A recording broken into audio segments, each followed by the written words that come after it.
Ernest and I sat and talked for hours.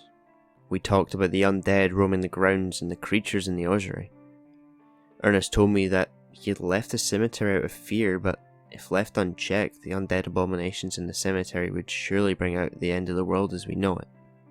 He began travelling the country trying to piece together some sort of explanation or even find a way to stop them.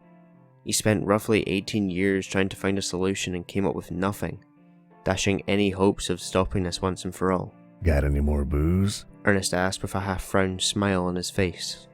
Yeah, I think so. Check the fridge. Also, while you're up, do you mind grabbing a pack of smokes? Sure, Ernest said, getting up from his chair and making his way over to the fridge. He opened the door and began to rummage through the contents, pushing aside old takeout boxes and expired cartons of milk. Aha! He shouted, retrieving 2 solo cans of beer from the very back of the fridge. Harrow's Supreme, to be exact. Oh, dude, not them.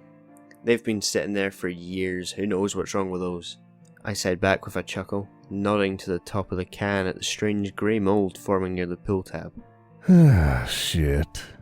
Ernest said with a sigh as he tossed the cans into the trash. Here's your smokes. I caught the pack and started to beat it against the back of my hand to pack the tobacco as I started for the door.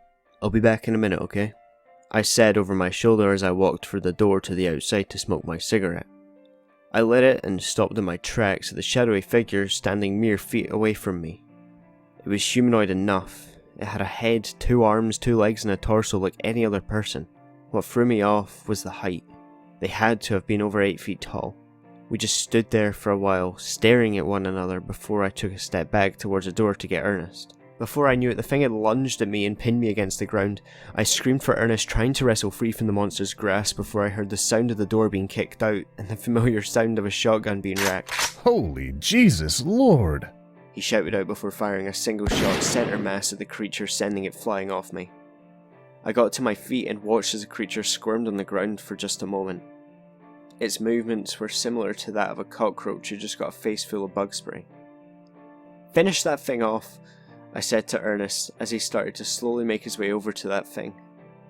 Suddenly he jumped up and scurried away on all 4 straight towards the ossuary. Ernest fired another 2 times trying to stop it from reaching its destination, but it was no good.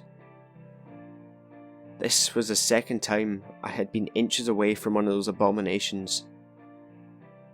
I couldn't help but shake the fear at the fact, had Ernest not have been there, I would have been dead. I walked over to Ernest to thank him for saving me, but my thanks were cut short on account of the flashing blue and red lights that had just pulled into the parking lot.